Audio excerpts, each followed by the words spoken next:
கிரிக் news நேயர்களுக்கு வணக்கம். நான் பத்ரி சேஷாத்ரி.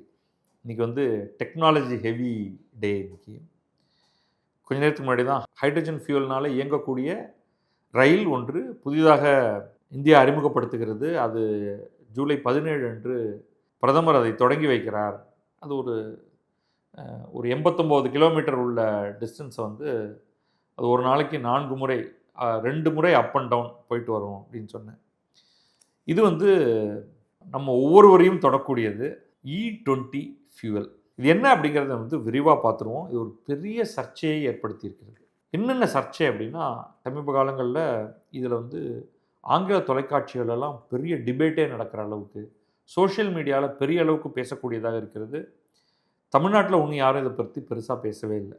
இன்றைக்கு நீங்கள் கடையில் போய், பெட்ரோல் பங்கில் போய் உங்கள் வண்டியில் பெட்ரோலை நிரப்பினீர்கள் என்றால், அந்த பெட்ரோலில் 20% சாராயம் அதுக்குள்ளே இருக்குது. நம்ம பொதுமக்களை சாராயம் குடிக்காத அப்படின்னு சொல்கிறோம். போதை எதிர்ப்பு மாநாடுகள்லாம் நடந்து கொண்டிருக்கின்றன. ஆனால் நம்முடைய பைக்கும் காரும் பெட்ரோல் பைக், பெட்ரோல் காரு 20% சாராயத்தில் ஓடுகின்றன. பெட்ரோல் 80% தான். சில ஆண்டுகளுக்கு முன்னால் வரைக்கும் 10% எத்தனால் தான் சாராயம் என்பது. அது 10% நம்ம பயன்படுத்தி கொண்டிருந்தோம். அதனால் அதுக்கு பேர் E10.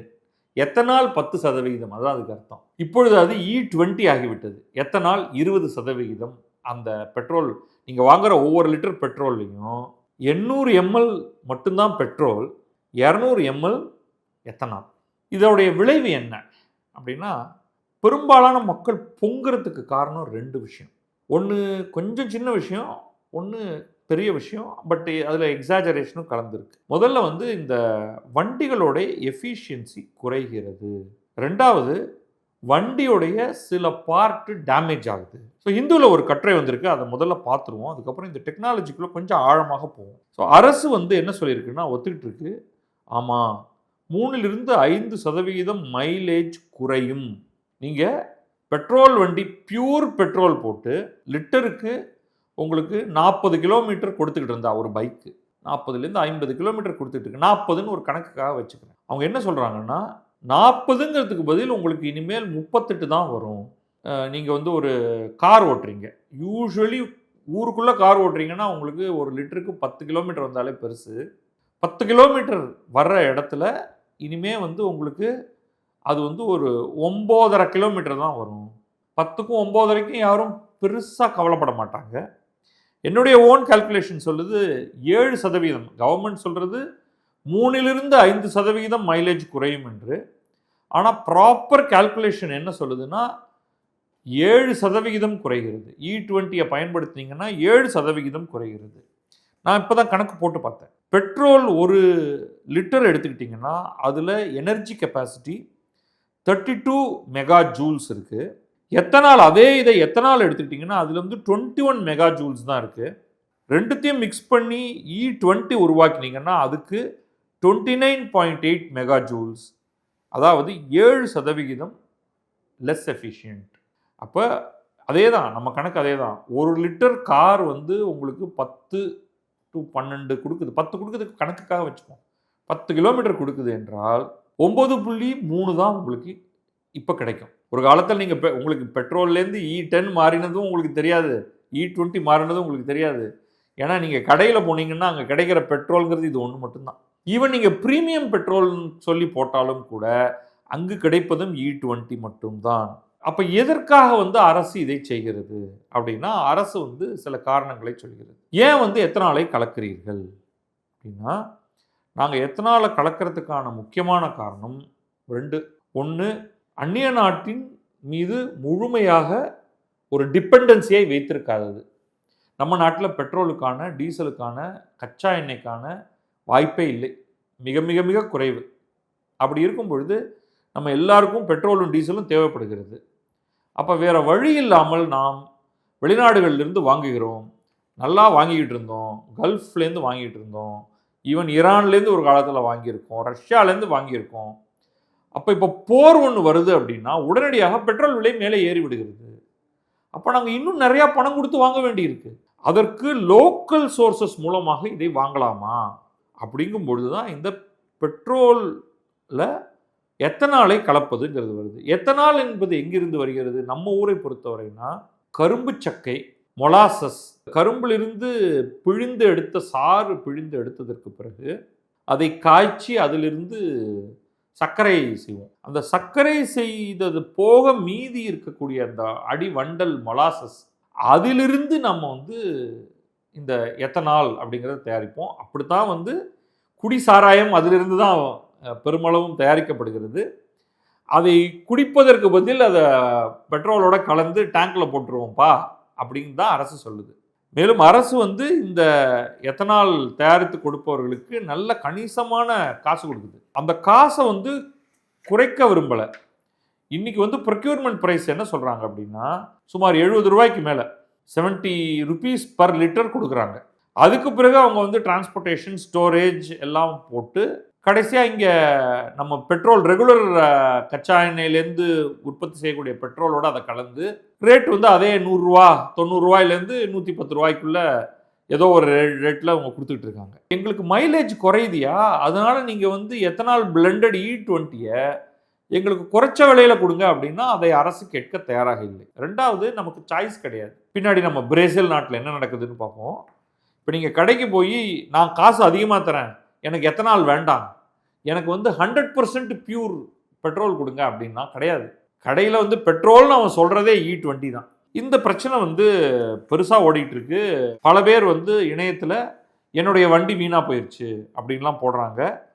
அதை மத்திய அரசு கடுமையாக எதிர்க்கிறது. அப்படியெல்லாம் நடக்கிறதே இல்லை. அதுவும் 2023க்கு பிறகு நீங்கள் எந்த வண்டியை புதிதாக வாங்கினாலும் அந்த வண்டி ஏற்கனவே E20க்காக கேலிபிரேட் பண்ணியாச்சு, அதில் எந்த பிரச்சனையும் கிடையாது அப்படின்னு. அதுக்கு பிறகு என்னாச்சுன்னா, இந்த குறை சொல்லப்பட்ட உடனேயே இந்த கம்பெனிஸே டொயோட்டா, சுசுகி இவங்க எல்லாருமே வந்து உடனடியாக எங்கள் வண்டியில் E20 கம்ஃபர்டபுளாக நீங்கள் யூஸ் பண்ணலாம், ஒரு பிரச்சனையும் இல்லை, உங்களுக்கு ஒரு டேமேஜும் ஆகாது, அப்படி டேமேஜ்னா எங்கள்கிட்ட சொல்லுங்க அப்படின்னாங்க. உடனே எல்லாரும் வாயை மூடிட்டாங்க. ஆனால் அதில் ஒரு அரசியல் ஆய்வாளர் ஒருத்தர் இருக்கார், தெஹ்சீன் பூனாவாலா அப்படின்ட்டு. அவர் வந்து நான் ஒரு 5-6 பேரை நான் கூட்டிகிட்டு வரேன், அதை பயன்படுத்தி டேமேஜ் ஆன வண்டிகளை வந்து நான் காமிக்கிறேன் உங்களுக்கு அப்படின்னு ஒரு ஓப்பன் சேலஞ்சு விடுக்கிறாரு. இது எல்லாத்துக்கும் பின்னாடி வந்து நிதின் கட்கரி அப்படிங்கிற நம்முடைய நெடுஞ்சாலைத்துறை அமைச்சர் இருக்காரு. அவர் மீதும் ஒரு குற்றச்சாட்டு சுமத்தப்படுகிறது. நிதின் கட்கரியோடைய பசங்க அவங்க எல்லாருமே வந்து மகாராஷ்டிரா பேஸ். மகாராஷ்டிராவும் உத்தரப்பிரதேசம் தான் மிக அதிகமாக இந்த கரும்பு கழிவுகளிலிருந்து சாராயத்தை உருவாக்கி கவர்மெண்ட்டுக்கு வித்துக்கிட்டு இருக்காங்க. அது ஒரு பெரிய பிஸ்னஸ் ஆயிடுச்சு இன்னைக்கு. ஜஸ்ட் இமேஜின், ஊரில் பயன்படுத்தப்படக்கூடிய அனைத்து பெட்ரோல் 1 லிட்டர் பெட்ரோலுக்கும் 200 மில்லி சாராயம் அதில் கலந்துருக்கு, பியூர் சாராயம். அப்போ இந்த அளவுக்கு மேசிவான சாராயத்தை அதில் கொண்டு வந்து சேர்ப்பதற்கு ஒரு பெரிய நெட்வொர்க் வலைப்பின்னல் ஏற்கனவே உருவாகிடுச்சு. அதுக்கு பின்னாடி நிறைய ஃபார்மர்ஸ் இருக்காங்க. இந்த லாபி, மகாராஷ்டிரா உத்தரப்பிரதேஷ் லாபி, எப்படியாவது இந்த பெட்ரோலில் சாராயத்தை கலந்து E20 விற்கும் இந்த பிஸ்னஸை நடத்துங்கள் அப்படின்னு அதை ஆதரிக்குது. இதில் நிதின் கட்கரியோடைய மகன்களே ஒரு கம்பெனி ஆரம்பித்து இந்த வேலையில் இறங்கியிருக்காங்க. அவர் தன்னுடைய மகன்களுக்காகத்தான் இதை ஊக்குவிக்கிறார் என்ற ஒரு பெயரும் இருக்கிறது. அது அவர்கிட்டே கேட்டுட்டாங்க. அவருமே அதுக்கு வந்து, அப்பா என் பசங்க வந்து இந்த பிஸ்னஸில் இருக்காங்கங்கிறது உண்மை, அவங்க பண்ணுறது இத்தினூண்டு தான்ப்பா, டோட்டல் குவான்டிட்டி நாங்கள் இந்த நாட்டில் வந்து பெட்ரோல் மார்க்கெட்டிங் கம்பெனிஸ் வாங்கக்கூடிய எத்தனாலில் அவங்க கொடுக்குறது இத்தினூண்டு அப்படின்னு. அதற்கு மற்றவர்கள் வந்து அது எவ்வளோ இத்தினூண்டா இருந்தேன்னு அத்தினூண்டா இருந்தேன்னு, அவங்க கம்பெனி ஆரம்பித்து முதல் வருடம் என்ன வருமானம், 2வது வருடம் என்ன வருமானம், 3வது வருடம் என்ன வருமானம்னா அது சரக்குன்னு மேலே போயிட்டு இருக்கு. ஸோ இந்த குற்றச்சாட்டு ஒரு பக்கம் இருக்குது, அதை தூக்கி வச்சுக்கங்க நீங்கள் ஒரு பக்கம். E20 ஃபியூல் நல்லது அப்படின்னு வேற அரசுலேருந்து ஒரு ப்ராபகேண்டா வேற ஆரம்பிச்சிட்டாங்க. அதில் வந்து ஹையர் ஆக்டேன் ரேட்டிங் அப்படின்லாம் வருது. அதுக்குள்ளே நான் எகெயின் ரொம்ப டீட்டெயில்டாக போகலை. ஓரளவுக்கு அவங்க சொல்கிறது உண்மை. பியூர் பெட்ரோலை விட அதில் கொஞ்சம் எத்தனால் கலந்து பயன்படுத்தினால் அதற்கு ஒரு சில சிறப்பு ப்ராப்பர்ட்டிஸ் வருது, இந்த ஆக்டேன் ரேட்டிங் அப்படின்னு சொல்லுவோம். ஆனால் அதற்கு ஏற்ற மாதிரி வண்டியோடைய டிசைனும் மாறணும். இன்றைக்கி நம்ம வந்து E20ன்னு தந்துக்கிட்டு இருக்கோம் ஒரு ஃபியூவல். இந்த E20யோடைய முழுமையான பலன்களை எடுப்பதற்கே அந்த பெட்ரோல் என்ஜினுடைய டிசைனில் நிறைய இம்ப்ரூவ்மெண்ட் வேணும். இந்த இன்டர்னல் கம்பஷன் என்ஜின் டிசைனில் நிறைய இம்ப்ரூவ்மெண்ட் வேணும். அதாவது அந்த ஃபியூலை வந்து இன்னும் அதிகமாக கம்ப்ரெஸ் பண்ணி எரிக்கலாம். அதிகமாக கம்ப்ரஸ் பண்ணி எரிக்கும்போது அது இன்னும் நிறையா எனர்ஜியை வெளில கொடுக்கும். அப்போ அதோடைய பர்ஃபார்மன்ஸ் வந்து இன்னும் சிறப்பாக வரும். பட் அதையெல்லாம் நம்ம இன்றைக்கி பயன்படுத்துகிறோமானா இல்லை. இன்னொரு பயம் வந்து பொதுவாக மக்களுக்கு என்ன வந்திருக்குன்னா, இந்த E20லேருந்து அடுத்து நீ E25க்கு போக போறியா, இன்னும் ஒரு 5% எக்ஸ்ட்ராவாக சேர்த்து போட்டு அப்படியே போயிட்டு இருந்தேன்னா என்ன ஆகுது, கடைசியாக வந்து முழுக்க முழுக்க சாராயத்திலே ஓடக்கூடிய வண்டியா அப்படின்னு அதை பற்றியும் நம்ம பேசுவோம். மக்கள் கேட்குறது ரெண்டே ரெண்டு தான். ஒன்று வந்து எனக்கு எஃபிஷியன்சி குறைவான ஒரு எரிபொருளை நீ விற்கிறாய், பெட்ரோலை விட இது எஃபிஷியன்சி குறைவுன்னு நீயே ஒத்துக்கிற, அப்போ ஏன் வந்து விலையை குறைக்க மாட்டேங்கிற, எனக்கு லோவர் குவாலிட்டி ஃபியூவலை எனக்கு கொடுக்குற, கெப்பாசிட்டி லோவராக கொடுக்குற, ஏன் வந்து ப்ரைஸை குறைக்க மாட்டேங்கிற அப்படின்னா இந்திய அரசு வந்து ப்ரைஸுங்கிறத பற்றி பேசுகிறதே கிடையாது.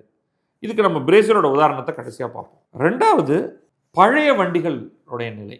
இப்போ நம்ம என்ன சொல்கிறோம்னா 2023க்கு பிறகு வரக்கூடிய வண்டிகள் எல்லாம் ஓகே அப்படின்னா, அதற்கு முந்தைய வெஹிக்கிளுக்கு என்ன பிரச்சனை அப்படின்னா, அது வந்து கொஞ்சம் டேமேஜ் பண்ணும் அப்படின்னு வெளிப்படையாக சொல்லாவிட்டாலும் இந்த கம்பெனிஸை நடத்துகிற அந்த ஆட்டோமொபைல் கம்பெனிஸ் வந்து ஒத்துக்கிறாங்க, ஒரு சின்ன டேமேஜ் இருக்குங்க, அதெல்லாம் மாற்றணும்னா ஒரு 5000-6000 ரூபா ஆகும் கிட்டு.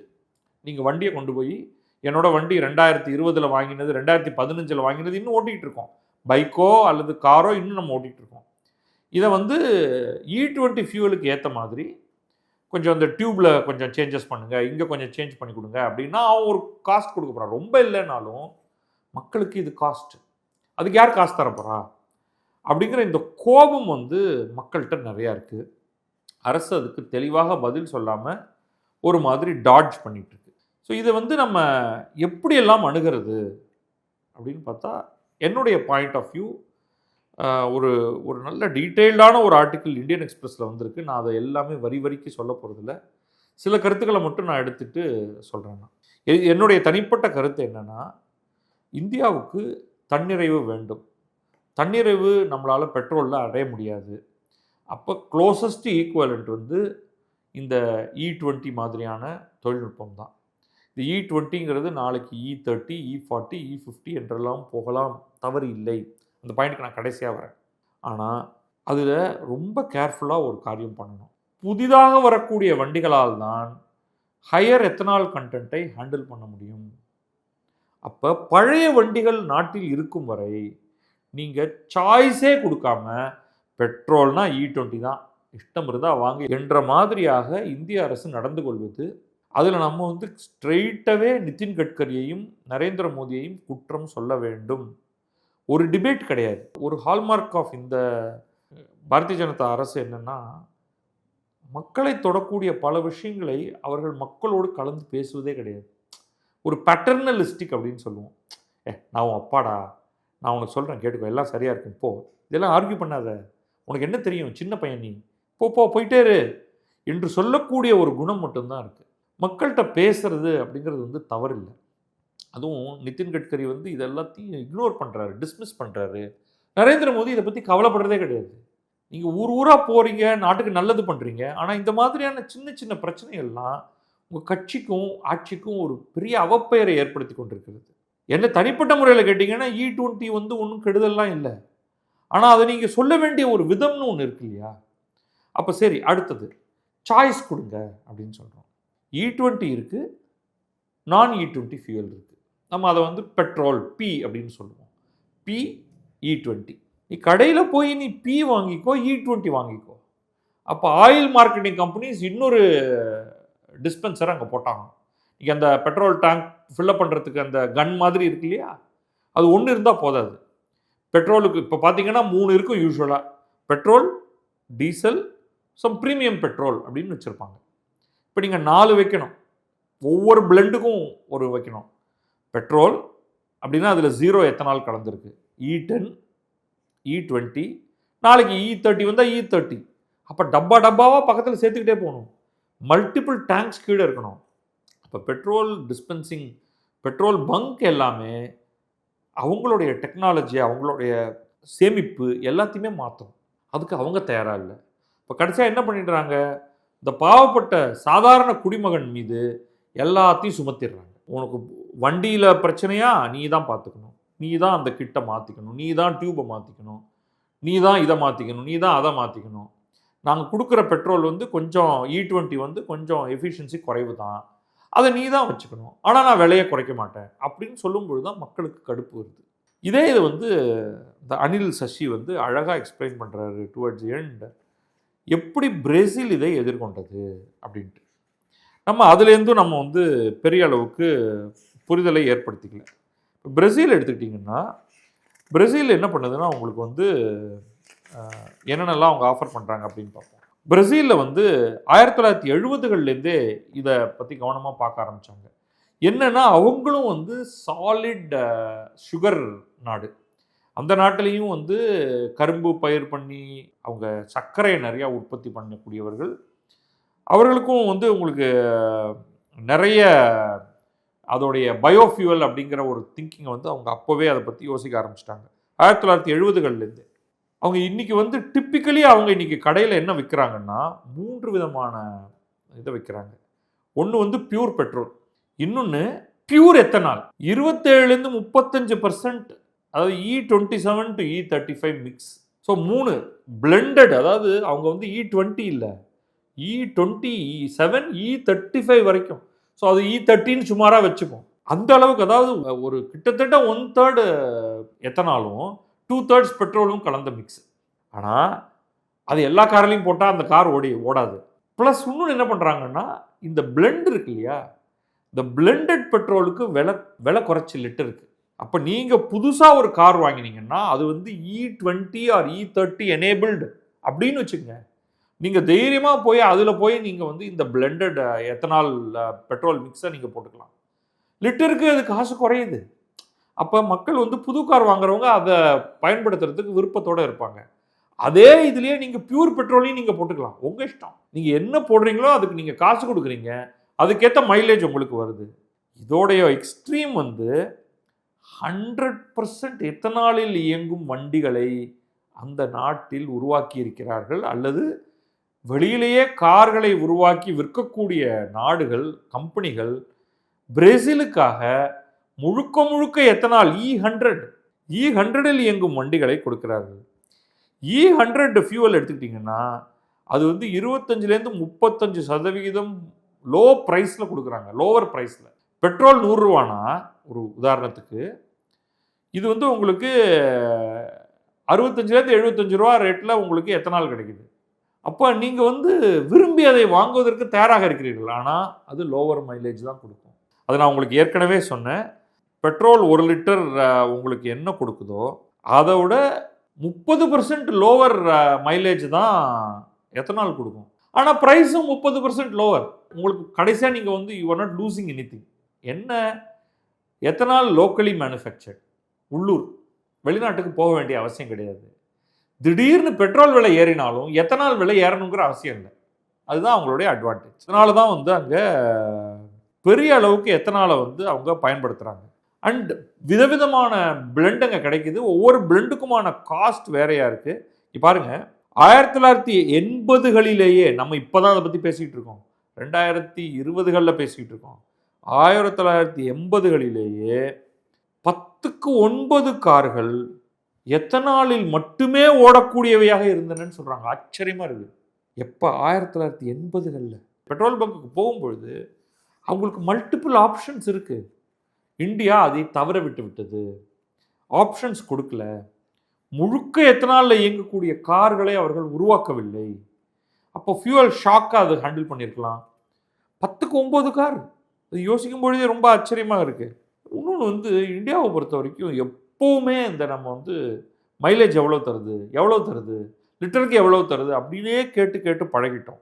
லிட்டருக்கு எவ்வளோ தருது அப்படின்னு கேட்டு பழகின ஒரு நாட்டில் வந்து இதெல்லாம் பண்ணும்பொழுது அது ஒரு பெரிய சிக்கலை தான் ஏற்படுத்தும். பட் இது வந்து நம்ம நாட்டுக்கு ரொம்ப அவசியமாகிறது. அந்த பார்ட்டையும் நம்ம வந்து மக்கள் ஓரளவுக்கு புரிஞ்சுக்கணும். இங்கே தான் இந்த கம்யூனிகேஷனில் வந்து தவற விட்டுட்டாங்க அப்படின்னு எனக்கு தோணுது.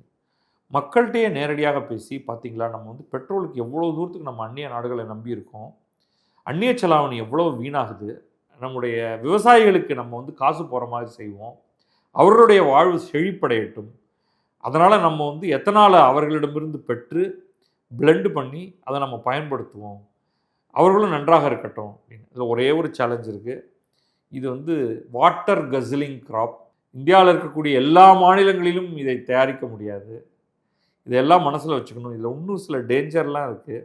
நம்ம எக்ஸஸ் அரிசி இருக்கு இல்லையா, எக்ஸஸ் அரிசியிலிருந்து எத்தனால் தயாரிக்கலாம். இன்ஃபேக்ட் எல்லா உணவு கிரெயின்ஸ், அரிசியோ கோதுமையோ இவை எல்லாவற்றிலிருந்துமே எத்தனால் தயாரிக்கலாம். ஆனால் அது வந்து சரியான பாதையாக இருக்காது. நம்ம நிறைய உரங்களையும் தண்ணீரையும் பயன்படுத்தி உணவுக்காக தயாரிக்கக்கூடிய ஒன்றை எத்தனாலாக மாற்றி அதை வைத்து கொண்டு நம்ம வந்து பெட்ரோலில் அதை கலந்து பயன்படுத்துவது என்பது சரியானதல்ல. கரும்பிலிருந்து சர்க்கரையை எடுத்ததற்கு பிறகு வரக்கூடிய மொலாசஸ் அது ஓகே. பயோடீசல் தயாரித்தல், புங்கை அப்படின்னு ஒரு மரம். இது எப்படி இப்போ நம்ம சொன்ன எத்தனால் எல்லாம் வந்து பெட்ரோலில் தான் மிக்ஸ் பண்ண முடியும், டீசலில் மிக்ஸ் பண்ண முடியாது, கூடாது. டீசலில் கலக்கிறதுக்கு வேறு ஒரு எண்ணெய் தேவைப்படுகிறது. தாவர எண்ணெய் எடுத்து அதுலேருந்து டிஸ்டில் பண்ணி அதை வந்து கலக்கலாம். அதில் தான் இந்த புங்கை அப்படிங்கிற ஒரு செடி பற்றி நீங்கள் கேள்விப்பட்டிருக்கலாம். அதுலேருந்து வந்து அந்த ஆயில் எடுத்து எக்ஸ்ட்ராக்ட் பண்ணி, அல்லது ஈவன் வெஜிடபிள் ஆயில், சூரியகாந்தி எண்ணெயிலேருந்து பல்வேறு வெஜிடபிள் ஆயில்களை எடுத்து அதுலேருந்து ஐ திங்க் ஐசோபியூட்டனால்னு நினைக்கிறேன் ஒரு காம்பவுண்டை பிரித்து எடுத்து அதை டீசலோடு மிக்ஸ் பண்ணலாம். அதுக்கான முயற்சியும் ஆரம்பிச்சிருக்கு. ஸோ பெட்ரோலுக்கு எத்தனால் பயோடீசல் அல்லது ஐசோபியூட்டனால்னு கலந்து பயன்படுத்த முடியும். அப்போ அதெல்லாம் வந்து பரவாயில்ல, ஏன்னா அது உணவுப் பொருள் கிடையாது. பட் உணவுப் பொருளை இந்த மாதிரியாக பயன்படுத்துவது பல நாடுகளே நடக்குது. ஆல்ரெடி வந்து ஈவன் பிரேசில் மட்டும் இல்லாமல் அமெரிக்காவிலுமே சோளத்திலிருந்து எத்தனால் தயாரிப்பது அப்படின்லாம் அவங்க பண்ணிகிட்டு இருக்காங்க. பட் அதெல்லாம் வந்து நம்ம நிறையா எனர்ஜியை வேஸ்ட் பண்ணுறோம் அந்த ப்ராசஸ்லன்னு எனக்கு தோணுது. ஸோ நெட் இதை கொஞ்சம் கவனமாக தான் பார்க்கணும். இன்னொரு பக்கம் நம்ம வந்து எலக்ட்ரிக் கார்கள் பற்றியும் நோக்கியும் போயிட்டுருக்கோம். Electric two wheelers, electric cars அப்படின்னு நகர்ந்துட்டு இருக்கோம். அப்போ இந்த டீசல் யூசேஜ் கன்சிடரபிளி குறையும். ஹைட்ரஜனை பற்றி டீட்டெயில்டாக கொஞ்ச நேரத்துக்கு முன்னாடி பேசியிருக்கேன். ஹைட்ரஜனுடைய பயன்பாடு உங்களுக்கு வந்து இன்னும் பல மாற்றங்களை ஏற்படுத்தும். ஸோ இப்போ நம்ம வந்து டோட்டலி வெவ்வேறு டைரக்ஷனில் நம்ம வர வேண்டியிருக்கு. நமக்கு கார்கள் தேவை, ஆனால் பெட்ரோலையும் குறைக்க வேண்டும். வெளிநாடுகளின் மீதான நம்முடைய முக்கியமாக வளைகுடா நாடுகள் போன்றவற்றின் மீதான நம்முடைய அந்த ஒரு டிபெண்டன்சியை குறைக்கணும். அப்படின்னா பல விஷயங்கள் தேவை. அடுத்த 10-20 ஆண்டுகளில் இந்த எல்லாமே ethanol blended, biodiesel blended, pure electric cars, hydrogen, இது எல்லாம் அலாங் வித் அணு மின் நிலையங்கள், சூரிய ஒளி மின் நிலையங்கள் எல்லாம் சேர்ந்து நம்முடைய எனர்ஜி கன்சம்ஷன் அப்படிங்கிறத பயங்கரமாக மாற்றி அமைக்கப் போகிறது. ரொம்ப சுவாரஸ்யமானது, பிரச்சனைக்குரியது, சர்ச்சைக்குரியது. இது சரியான முறையில் நாம் கையாள வேண்டும். நன்றி, வணக்கம். நான் பத்ரி சேஷாத்ரி. இது கிழக்கு நியூஸ்.